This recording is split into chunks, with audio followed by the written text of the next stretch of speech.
Pramonės gatvėje įsikūrusios įmonės Schmitz Cargo Bull Baltic darbuotojai kiekvieną dieną kirsdami gatvę rizikuoja savo gyvybę ir sveikatą. Čia nėra įrengtos pėsčiųjų perėjos, o automobiliai lekia 70 km/h greičiu. Tai pirmiausia yra tai, kad pramonės gatvė yra labai nesaugi ties ta vieta. Ten atlėkia automobiliai nuo viaduko 70 km/h greičiu ir mūsų darbuotojai turi labai didelių problemų pereiti tą gatvę. Autobuso stotelė taip pat yra būtent net neįgilinta, jinai sustoja tiesiog kelyje ir išėjus iš autobuso tu turi rizikuoti savo gyvybę ir sveikatą ir perkirsti tą gatvę. Tai jinai yra tiesiog nesaugi.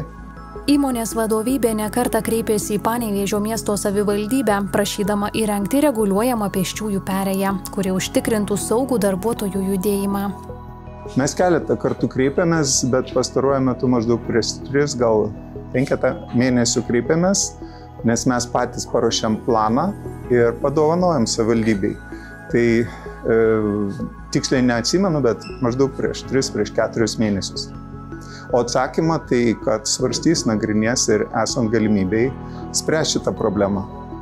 Savivaldybė kol kas svarsto šį prašymą ir siūlo įmoniai finansiškai prisidėti prie projekto įgyvendinimo.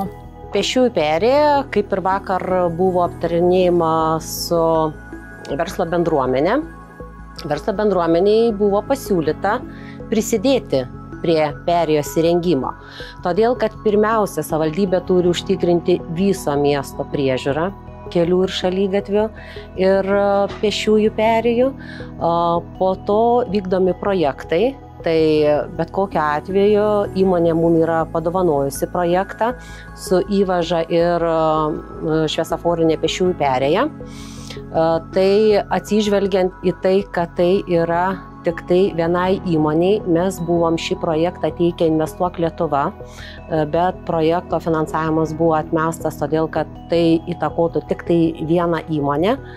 Tai savivaldybė kitų verslo atstovų atžvilgių ir visų gyventojų atžvilgių negali prioriteto tvarka iš karto įrengti, bet žinoma, mes turime įsirašę eilę tikrai ją įrengti ir planuojam įrengti. Tai vakar per susitikimą ir pasitarimą buvo pasiūlyta įmoniai prisidėti ir dar kartą mes susitiksim ir apsvarstysim, sakykime, jų įžvalgas, kaip tai galėtų įvykti. Viso projekto savivaldybės lėšomis įgyvendinti nesvarstoma, todėl verslo atstovų indėlis yra būtinas. Viso projekto įgyvendinti tikrai apie tai nesvarstom. Buvo kalba tik tai apie pėsčiųjų perėją reguliuojamą. Tai pati perėja kainuotų nuo kažkur tai 16-30 tūkstančių. Bet prie tos perėjos tikrai reikia dar įgilinti ir autobusų sustojimą. Yra numatyta tam pačiam projekte. Taip pat privesti šaligatvius, sutvarkyti pačią sankryžą. Tai tie pinigai dar nėra taip aptakiai paskaičiuoti, vis tiek viskas matysis per pirkimus. Čia kainos pačios sankryžos yra tik tai praeitų metų. Tai viskas kinta, viskas didėja, gali siekti ir 50 tūkstančių.